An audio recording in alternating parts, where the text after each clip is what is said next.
este documental en la joya de Málaga, concretamente en la casa de Gerald Brennan, en Churriana. Nuestro personaje es Fernando Núñez, vecino de nuestra barriada desde hace ya casi 25 años. Pintor y doctor en Derecho, es abogado especializado en nuevas tecnologías y además escritor, ya que tiene publicado un libro sobre el pintor malagueño Pepe Bornoy. Yo todo esto lo resumo en que Fernando es, como se suele decir, en estos casos, una enciclopedia humana. Por eso conversaremos sobre algunos temas en concreto y además muy sintetizadamente, qué palabrita, ya que nuestros documentales suelen ser de unos 50 minutos aproximadamente de duración. Y vamos a empezar por su niñez, su nacimiento y su Málaga, a la que están muy vinculados. Fernando, cuéntanos dónde naciste y qué encuentras, aunque no hace muchos años desde tu nacimiento a la fecha, en cuanto a la Málaga, si es más marinera o tal cual como antes. Bueno, Cristóbal, muchísimas gracias por esa introducción. A tu pregunta tendría que decir que Málaga tampoco hace tan corto tiempo, ya tengo también una edad. A tu pregunta sobre si Málaga es más marinera o ha cambiado muchísimo. Málaga es marinera de por sí y seguirá siéndolo, lo ha sido desde su fundación y dudo mucho que llegue a cambiar esa característica propia de Málaga por mucho que los tiempos varíen y las circunstancias varíen. Si bien es cierto que ahora la Málaga marinera del copo y la Málaga marinera de ir a la playa tranquila y alegremente, sin ningún tipo de limitación en cuanto a accesos, en cuanto a como las familias antes se desplazaban hasta la orilla del mar, se ha estado limitando pues por una forma invasiva y clara de un urbanismo un tanto descontrolado, cosa que no es desconocido para nadie. Y también porque los aspectos marineros le dan un atractivo y al mismo tiempo una posibilidad de expansión en una de las industrias más características y más específicas que tiene Málaga, que es el turismo. Entonces vemos que se ha cambiado en poco tiempo de dar un paseo por la Malagueta a llegarse a un muelle de acceso de cruceros donde vienen miles de personas. Entonces, Málaga ha cambiado muchísimo en cuanto a su fisonomía. Málaga ha crecido, el aspecto que tendría desde el puerto para alguien que visitara Málaga en el tiempo en donde yo nací es radicalmente distinto. Solamente permanecía inmutable pues, la torre de la catedral y por supuesto, Gibralfaro, algún monumento emblemático, la reseña que se tuviera visual del parque y de ese puerto, de ese muelle, que no es ni mucho menos lo que es ahora, y nada más, porque en todo lo demás ha cambiado drásticamente, radicalmente. Fernando, hablamos de Málaga y Churriana es Málaga porque ya hace 109 años es barriada de Málaga, pero lleva ya alrededor de 25 años en Churriana, eres vecino nuestro, por tanto te lo has ganado. Debido a tu mundo, a tus contactos, aunque quizás en lo que es la vida diaria de Churriana viven los aledaños de lo que es el centro urbano, no está tan ardía, pero sí tiene capacidad porque todo te interesa y, como es lógico, se lleva tantos años ya en Churriana también. En cuanto hemos hablado de Málaga, pero en concreto nos interesa también a nosotros que somos churrianeros, ¿Cómo ve como barrio entre los otros barrios malagueños a Churriana? ¿Tiene potencialidad? ¿Cómo lo ve? Vamos, Churriana es especial, es muy sui generis. Es decir, Churriana no se parece a ningún otro barrio de Málaga. No se parece ni por su ubicación, ni por su contenido en cuanto a cosas que le son inherentes y específicas, como pueden ser, bueno, el propio aeropuerto, es Churriana. Donde estamos es Churriana, o sea, tiene monumentos, casas, fincas, que son... Tenemos el Retiro. El Retiro, bueno, en este caso el Retiro sí que es una joya específica, la Concepción en realidad estamos hablando, pero quiero decir que son de la misma, son equiparables en cuanto a la concepción de cómo se había hecho ese tipo de fincas de determinadas familias, que además tienen un tesoro botánico y de obras de arte, algo muy especial. Es cierto que vedado en general al público, pero ya puesto a disposición del público hace tiempo, quizás debería estar mejor gestionado para que el público tuviera un mejor acceso. Quizás hay una falta de conocimiento y probablemente lo que falte es afinar esa coordinación. Pero Churriana tiene, bueno, y modernamente pues es la expansión, tanto a nivel industrial como a nivel de ocio, ¿no? O sea, el parque de ocio más grande de Málaga, que es Plaza Mayor, está ahí. Lo que hay alrededor de ese parque de ocio, la oferta tanto... Centros comerciales, internacionales, sí, donde la gente puede reunirse con grandes espacios antes nunca vistos, en cuanto a aparcamiento, con acceso por tren, acceso por carretera, autobuses específicos que van a lo que es el centro de ocio. No es una zona urbana donde habita la gente, es una zona donde la gente convive para eso, para los espacios de ocio. Y tiene además una cosa que es curiosa, que es el clima de Churriana. El clima de Churriana, cuando yo vine de Málaga a Churriana, yo pasaba por la antigua fábrica de la Coca-Cola, la planta de embotellado de Coca-Cola, y siempre miraba ese termómetro grande que había. Y ese termómetro me decía que estaba llegando a Churriana o a la zona del aeropuerto porque bajaba 2 grados.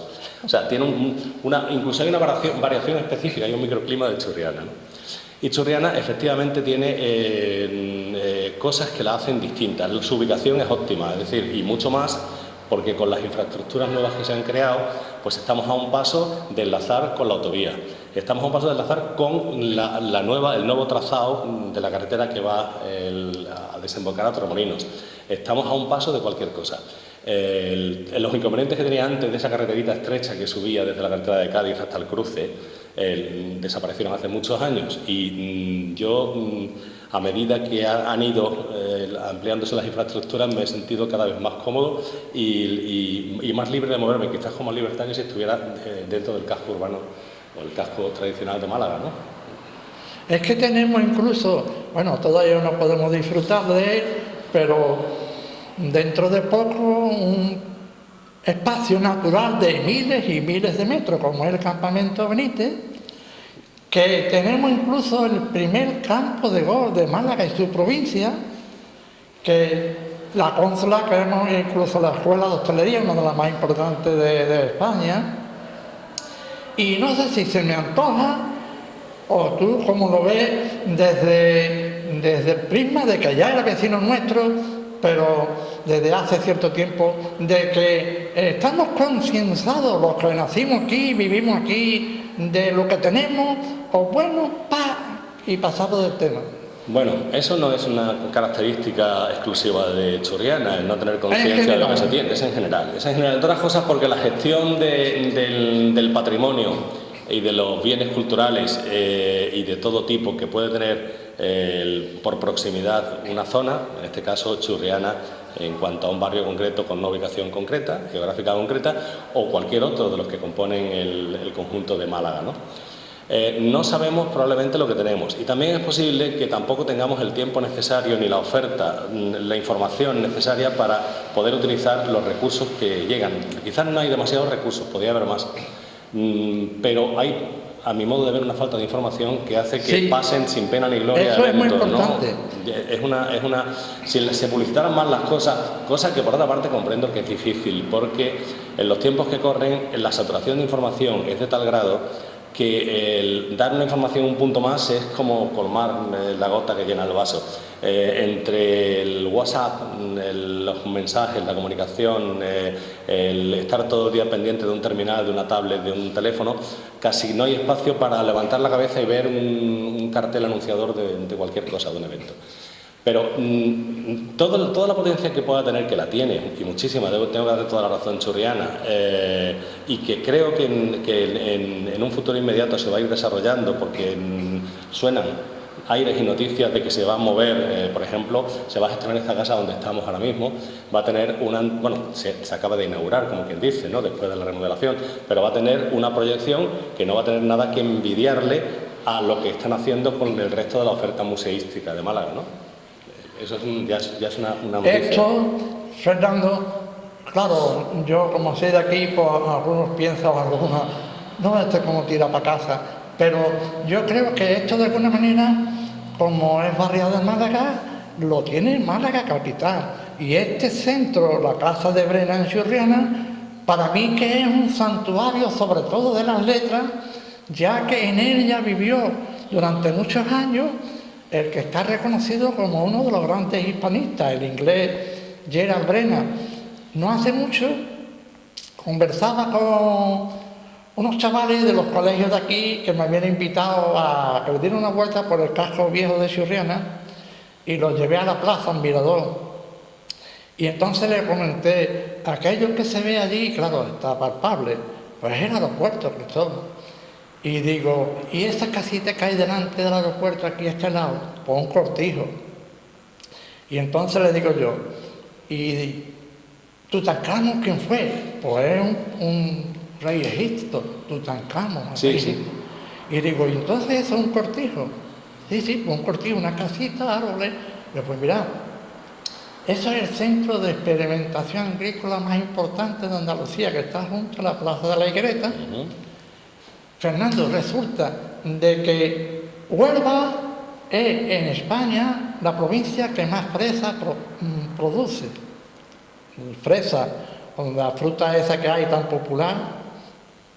Y ahora es que de tenernos hecho Miguel y yo un documental, resulta que es que todas esas variedades y todas esas pruebas han salido de esos laboratorios, de aquí de Churriana, y los chavales no lo sabían. No, yo tampoco lo sabía. Bueno, pero me refiero que cada día en los colegios parece que hay una enseñanza un poco más abierta, no sé, más plurifuncional o lo que sea, pero que se debe también de saber algo de donde se vive, se nace y se estudia en el inicio escolar. Después te vas a la universidad y ya coges la licenciatura que crea conveniente, pero bueno, poco a poco así iremos. Ya hemos hablado un poco de tu vida en Málaga, en Churriana. ¿Qué influye en ti desde tu niñez? ¿El mundo del derecho, la pintura, yo qué sé, la literatura? Bueno, vamos a ver. El mundo del derecho a un niño no le atrae, salvo que sea un niño muy especial. Bueno, sobre todo nos tenemos que retrotraer al momento donde yo nazco. Estamos hablando del año 55, es decir, en el año 55 no había televisión. Empezaba, la televisión me parece que aparece en el 56 o algo así. Significa que nadie había visto teleseries de despachos y de juicios y de abogados y de cosas. Por tanto, se podía ser vocacional antes, por ejemplo, de la medicina que del derecho, ¿no? Era más fácil que alguien hubiese visitado un hospital de niños que un tribunal. No, la vocación o la llamada hacia el derecho es más tardía, mucho más tardía. O sea, la faceta de pintor, yo de alguna manera digo que de pintor se nace, o la tendencia a ser pintor se nace. Sí, ¿y cómo lo descubres? O sea, ¿por qué sabes que tienes esa facilidad? Lo mismo que se nace con sentido del ritmo, se nace con voz. Puede que luego no la eduques, no le saques partido, pero hay una tendencia, hay como una dotación, ¿no? Si quieres una predisposición, cuando surge el estímulo te das cuenta que tienes esa facilidad y te dejas ir, te deslizas por eso. De modo que yo me doy cuenta de que tengo facilidad para dibujar, me doy cuenta de que yo en general cuando tengo la ocasión pido donde quiera que estoy de visita pues un papel y un lápiz en lugar de pedir o estar pendiente de ver si aparece por allí una golosinilla, un caramelo, una pastilla de chocolate, ¿no? Y a mí me llama mucho más la atención pues, poder hacer un dibujo, poder hacer garabatos, es decir, educar en definitiva la mano y darle de alguna forma rienda suelta a esa tendencia que viene de dentro. Entonces se nace, ya digo, con esa predisposición y después se puede educar, de hecho se educa. Y en el caso de la pintura, porque del dibujo a la pintura hay un salto. ¿Cómo surge dónde yo me impregno, dónde recibo la impronta de la pintura? Bueno, pues yo nací en el barrio del Perchel, en Málaga. Perchelero y marinero. Bueno, totalmente. Perchelero, absolutamente. Porque además nací en la misma casa donde, o sea, no nací en una clínica, sino en la casa. Es decir, que llegué al mundo justo a 60 metros de la iglesia de Santo Domingo, en una calle que ya no existe hoy, que se llamaba calle Marroquino. Y esa calle desemboca o estaba unida por dos partes a la calle Cerrojo. En la calle Cerrojo tenía el taller Pepe Bornoy y Paco Moreno, tenían el taller ellos. Y cuando yo calculo que tendría unos 8 o 9 años, me colaba. De eso precisamente habla ese libro, la entrada a ese libro biográfico de Pepe Bornoy.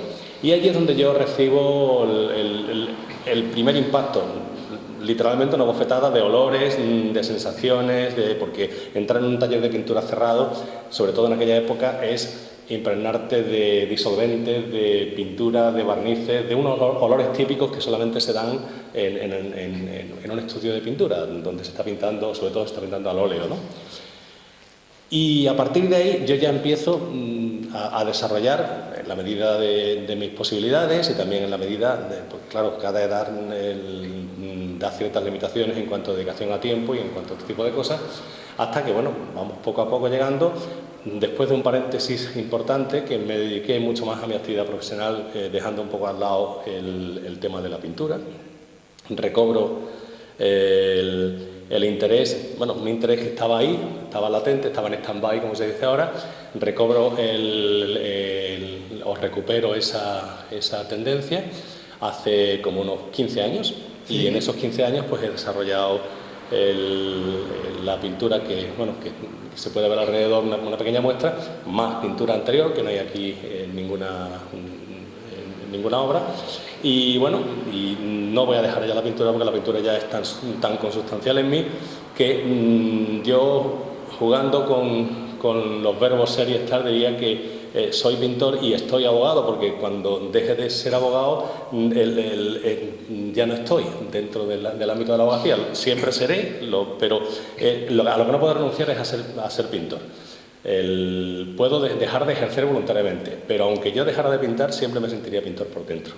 Pero, Fernando, además, eres abogado, pero también de nuevas tecnologías. Pero, Fernando, eso te implica en ese apartado del mundo del derecho a estar a la última, como se suele decir, y tú tienes tiempo para todo, para dormir y eso. Tengo el mismo tiempo que todo el mundo, 24 horas. Lo que pasa es que intento racionalizarlo como puedo, como Dios me da a entender, porque efectivamente uno de los graves problemas que tiene dedicarse a un área que está en permanente desarrollo es que tienes que estar totalmente al día, porque corres el riesgo de reaccionar para solucionar un problema o ante una noticia tarde por 24 horas, porque lo que tú consideras que es una solución puede que ya no sea la solución adecuada, porque se ha modificado la normativa y por tanto se ha cambiado el escenario.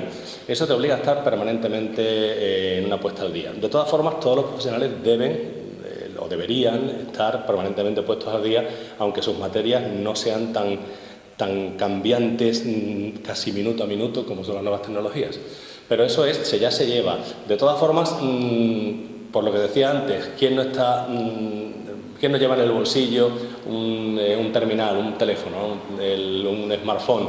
¿Quién no tiene uno o dos ordenadores abiertos con un flujo de noticias? Pues es cosa de poner una serie de alertas, estar suscrito a una serie de canales, en fin, utilizar como un usuario avanzado todas las bases de datos y todos los recursos, toda la parte buena al límite de lo que dan las nuevas tecnologías. Pues las nuevas tecnologías pueden llegar a ser muy absorbentes y pueden hacer que se autoexcluya al usuario por inmersión dentro de ese mare magnum de información. Pero si sabes retirarte a tiempo, es como todo, o sea, todo en demasía es peligroso y puede ser negativo en el sentido de que te puede quitar más que dar. Pero si lo usas con la medida adecuada, pues le sacas un resultado. Yo hasta ahora no tengo problema excesivo. Y en cuanto al sueño, duermo bien y además parece ser que tengo la facilidad de caer casi cuando voy a dormir, no demoro, ese tiempo que tengo asignado para el sueño va directamente al sueño. Qué bárbaro. Fernando, estamos para mí, repito, en el Santuario de las Letras de Málaga, porque Málaga tiene el Picasso, la Fundación, ahora tiene el Thyssen, ya mismo tendrá el Pompidou, y el San Petersburgo, etcétera, etcétera. Pero a nivel del mundo de las letras, y debido de lo que se trata, como ya he dicho antes, de que vivió este hombre extraordinario en cuanto a su capacidad de entendernos, Gerald Brennan. Esta casa, tengo entendido donde Brennan vivió en España, es la más singular o la más hermosa, llamémosla así. Entonces, ahí para eso y para dar conciertos, y ya se ha dado música clásica y para la pintura. Entonces, ¿esto aporta a Málaga capital, tú crees, la gente de cultura como vosotros? Porque tú te mueves en un mundo cultural malagueño, pero de élite, está encarnado, como decir, como Dios. ¿Tú qué crees que puede aportar esto a Málaga capital? Esta casa de Churriana, que es barriado de Málaga y por tanto esto es Málaga. Yo es que diría que no, yo diría simplemente que le aporta a Málaga, la ciudad de Málaga, porque esto es la ciudad de Málaga también, es una barriada de Málaga. O sea, tenemos la tendencia, los que vivimos en los barrios periféricos con cierta distancia, como lo fue en su día incluso el propio Torremolinos. No hay que olvidar que hace muy poco tiempo Torremolinos era como Churriana. Era una gran oferta hotelera desviada en cuanto a la ubicación por razones de espacio al sitio óptimo, que en este caso era pues lo que era el antiguo pueblo, después barriada, después otra vez pueblo. Algo parecido a lo de Churriana, pero lo que pasa es que Churriana está todavía con el estatus de barriada. Entonces, ¿qué le puede aportar la Casa de Gerald Brennan? Bueno, la Casa de Gerald Brennan es otro de los espacios singulares que tiene Málaga para la cultura. Pero tiene que estar gestionado adecuadamente. En primer lugar, tiene que ser conocido. En segundo lugar, tiene que venderse tanto al propio como al foráneo, ¿no? Y si no se da esa información, pues se queda desapercibido. Yo, cuando llegué a Churriana, por ponerte un ejemplo, veía la Casa de Gerald Brennan en su estado lamentable anterior. Sabía de la Casa de Gerald Brennan porque conozco a personajes que han vivido aquí fiestas y todo tipo de eventos cuando esta casa de Gerald Brennan, y después cuando la casa la adquirió el escultor en cuya sala dedicada aquí en Acton estamos. Pero no dejaba de verla pues con esa decadencia de una propiedad de las muchas que hay en Málaga del siglo pasado, incluso de finales del anterior, totalmente abandonada. En más de una ocasión puedo decirte que he mirado a la torre que está justo en la vertical del sitio donde estamos, porque esta es la base de la torre. El mirador, el mirador, efectivamente. Y siempre he pensado, ¿qué no daría por tener un estudio justo en ese punto? Porque ya después, cuando se restauró la casa y lo visité, la orientación a 360 grados, la vista a 360 grados, las posibilidades de luz hacen que sea un lugar, sería un lujo increíble. No he llegado a pintar en ese mirador, pero al menos estoy en la base de la misma torre, lo cual para mí ya es cumplir de alguna forma extraña eso que fue simplemente un pensamiento hace 20 años.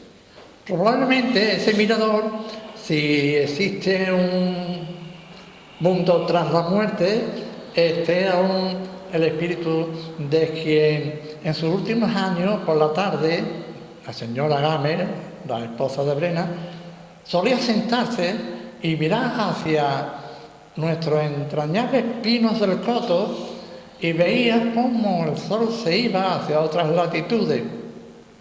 Entonces ella decía que eso le daba una paz y una tranquilidad que no se la daba el amanecer. Eso sucedió en sus últimos años hasta que una tarde, al fallecer, el sol se quedó sin su mirada y el mirador a solas, sin su presencia. Es un detalle muy a tener en cuenta, porque fíjate que tú y otras muchas personas le encuentran algo especial a ese lugar. Sin duda. Vamos, lo que acabas de decir es muy bonito. Eso es una descripción, una ilustración, es todo un cuadro, ¿no? Me ha parecido ver cómo esperaba el atardecer la esposa de Gerald Brennan en el mirador, en la forma en que lo has descrito. Efectivamente, el Churriana tiene una característica más, aparte de la Churriana que linda con el mar, la Churriana que está a poniente, que es la que le interesaba en el atardecer a la señora Brennan, tiene un embrujo especial, sobre todo porque se nota mucho, se acusa mucho el giro del sol en su salida, en el amanecer y en la puesta de sol, tanto en invierno como en verano. Ese arco que ese abanico, ese arco estacional va cambiando las luces muchísimo. De hecho, yo en casa el momento que más disfruto, porque la ventana de mi dormitorio está orientada a sol naciente y entonces el sol me despierta entrando por la ventana, y cuando llega esta época, cuando llega el verano, las últimas luces se van y van apagando el jardín y le van dando el color verdadero a las plantas. Las plantas, cuando les viene mucho el sol, tienen un color falseado, porque el exceso de luz hace que veamos colores que son una mezcla de esa luz amarillenta que le da el sol, y pierde la suya natural. Entonces, a medida que va bajando, hay un punto donde el color adquiere su auténtico tono expresivo, y donde el color no necesita de ningún artificio para estar presente, y es el momento que más disfruto en el jardín. Fernando, estamos llegando al final de nuestra conversación, ¿no? Una charla entre dos amigos. El tercero está detrás de la cámara. Eso está pasando poco, yo no lo conozco. Y queremos, antes de dejarte con esa obra que yo creo que va a marcar, si no un antes y un después, por lo que significa y por lo que tú quieres expresar en ella, en fin, te dejamos que continúe, y sabemos cuándo la iniciaste, hace días, pero aquí en este mismo salón. Pero tampoco queremos preguntarte cuándo la vas a dar por finalizada, porque los artistas tenéis un pronto que dice ahora no y mañana dice ahora sí. Entonces te agradecemos que hayas hecho un acto en el camino, porque con tantas cosas como de adelante, no sé cómo es posible. Y en fin, estamos a tu disposición y nos ha encantado conversar contigo, y que continúe con esa auténtica obra de arte que a lo mejor, quién sabe, se queda en Churriana, la joya de Málaga, para siempre. Pues muchísimas gracias, ha sido un auténtico placer, ya lo sabes, y yo sí que te reitero que estoy a tu disposición para cualquier cosa que se te ocurra. Y en cuanto a lo que estoy pintando, aunque tú no me lo has preguntado, yo me doy por preguntado. Necesariamente tiene que terminarse durante el tiempo que va a durar la exposición, que es hasta final de julio.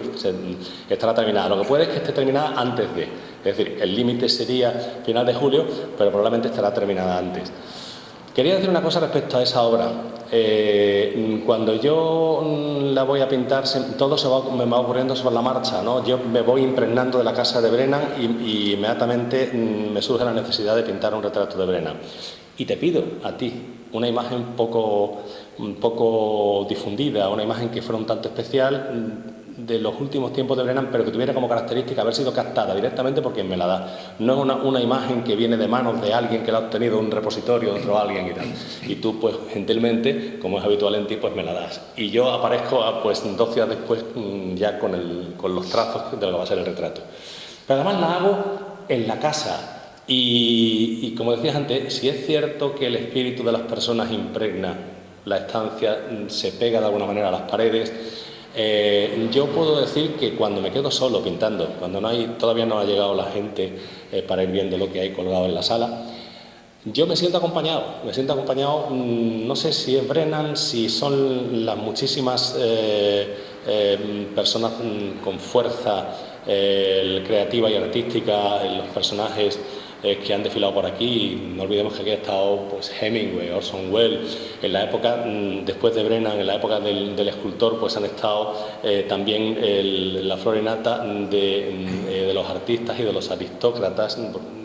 Había un vínculo especial familiar del escultor. Y de alguna forma, con estas paredes gruesas se han quedado atrapados una parte de su esencia. Yo me siento acompañado y me siento inspirado.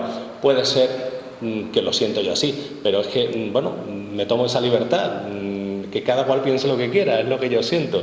Y la verdad es que me siento muy cómodo y me encanta estar haciendo lo que estoy haciendo.